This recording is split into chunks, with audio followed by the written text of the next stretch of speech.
નમસ્કાર, vibes of India સાથે હું સમીર. હવામાનની વાત કરવી છે. ચોમાસું ક્યાં પહોંચ્યું છે, કેટલો વરસાદ વરસી શકે છે, કયા જિલ્લામાં વરસી શકે છે, આજના દિવસમાં કેટલા કેટલા જિલ્લાઓમાં વરસાદની શક્યતાઓ છે.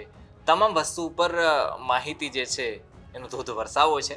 અને ગુજરાતના લોકોને, ગુજરાતના ખેડૂતોને કહેવું છે કે આજના દિવસમાં ક્યાં વરસાદ થઈ શકે છે, ચોમાસું ક્યાં પહોંચ્યું છે.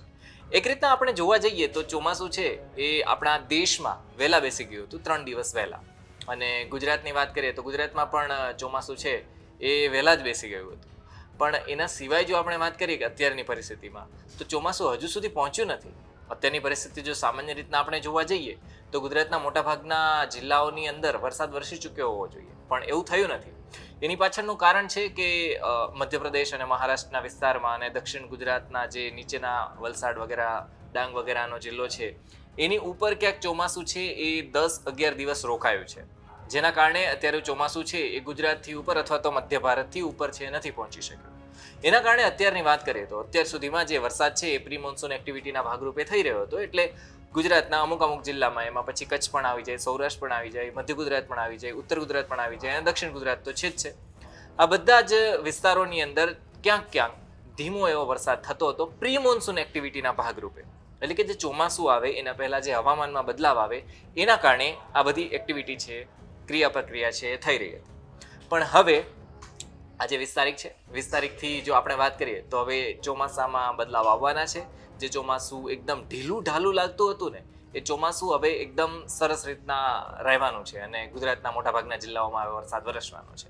આજના દિવસની જ વાત કરીએ તો આજના દિવસમાં લગભગ 17 જેટલા તાલુકામાં ગુજરાતમાં વરસાદ વરસી ચૂક્યો છે. અને સૌથી વધારે વરસાદ છે એ દક્ષિણ ગુજરાતમાં, કપરાડામાં, ઉમરગામમાં, નાંદોદમાં, વાપીમાં, જલાલપોરમાં, નેત્રંગમાં, પલસાણામાં, એટલે સુરતનું પલસાણા જે છે, આ બધા વિસ્તારમાં સારો એવો વરસાદ છે જોવા મળ્યો છે.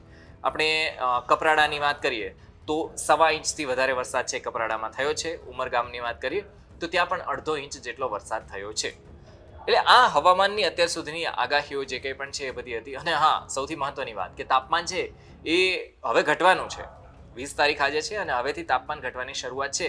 આજના દિવસની વાત કરીએ તો મહત્તમ તાપમાન 41 ડિગ્રી સેલ્સિયસની આસપાસ રહી શકે છે એવી રીતના શક્યતાઓ દેખાડવામાં આવી છે. જો કે એનાથી નીચે પણ થઈ શકે છે, પણ મહત્તમ તાપમાન એટલે કે સૌથી વધારેમાં વધારે ગરમી છે 41 ડિગ્રી સેલ્સિયસ જેટલી પડવાની છે. એના સિવાય જો આજની વાત કરીએ કે આજે કયા કયા વિસ્તારોમાં વરસાદ વરસી શકે છે તો ભારે વરસાદની ઝાપટાની શક્યતાઓ છે એ કયા કયા છે? સુરતમાં છે, સુવાડીમાં છે, ઉંઝલમાં છે, હઝીરામાં છે અને ઉદવાડામાં છે. અહીંયા ભારે વરસાદ વરસી શકે છે. આ જેટલા પણ શહેરોના નામ બોલ્યા એની વાત કરું છું. હવે મધ્યમ વરસાદની શક્યતા એટલે કે સામાન્ય વરસાદની શક્યતા છે એ કઈ જગ્યાએ છે? ભીલાડમાં છે, સેલવાસ, દમણ, દાપી, વલસાડ, નવસારી, બિલીમોરા, ધરમપુર, કપરાડા, આહવા, વાંસદા, નવાપુર, સાપુતારા, ઓલપાડ, અમરોલી અને કાતિયાજાલ. આ વિસ્તાર એવા છે કે જ્યાં મધ્યમ વરસાદ છે એ આજના દિવસમાં વરસી શકે છે એવી રીતના શક્યતાઓ છે. હવે વાત કરીએ એનાથી થોડો ઓછો વરસાદ એટલે કે હળવાથી મધ્યમ વચ્ચેનો જે વરસાદ છે એ ક્યાં ક્યાં ગુજરાતમાં વરસી શકે છે, કયા કયા શહેરોમાં વરસી શકે છે એની વાત કરીએ તો આપણે જે વાત કરી તો દાહોદ, બોડેલી, રાજપીપળા, ભરૂચ, કોસંબા, દહેજ, અંકલેશ્વર, ઝઘડિયા, વાલિયા, તિલકવાડા, એના સિવાયના પણ નસવાડી, નેત્રંગ, ઉદયપુર, કડાણા, લુણાવાડા, મોડાસા, હિંમતનગર, ભિલોડા, ખેડબ્રહ્મા, મહેસાણા, તળાજા, મહુવા, ભાવનગર, ઉના, દીવ, શિનોર, બાલાસિનોર, કપ્પડવંજ, આ બધા જ વિસ્તાર એવા છે કે જ્યાં ઓછામાં ઓછો વરસાદ એટલે મધ્યમથી હળવો વરસાદ થઈ શકે છે એવી રીતના શક્યતાઓ છે. આમાં હમણાં જે નામ બોલ્યા ને એના ઉપરથી ખબર પડે છે કે ઉત્તર ગુજરાતના જે બાજુવાળા જિલ્લાઓ છે એ, એના સિવાય સૌરાષ્ટ્રના અમુક જિલ્લા, મધ્ય ગુજરાતના જિલ્લા અને દક્ષિણ ગુજરાતના જિલ્લા, આ જિલ્લા આવ્યા છે જેમાં વરસાદ થવાની શક્યતાઓ છે. એટલે આજની જો વાત કરીએ તો સવારે 6 વાગ્યાથી સવારના 11 વાગ્યા સુધી 17 જેટલા તાલુકામાં વરસાદ વરસી ચૂક્યો છે. હવે આગળ આજના દિવસમાં શું થશે જોવાનું રહેશે, કારણ કે હવે ચોમાસું છે એ ભરમાર આવવાનું છે અને વરસાદ ખૂબ જ વધારે પડવાનો છે.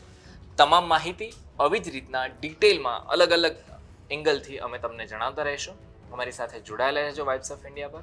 ધન્યવાદ.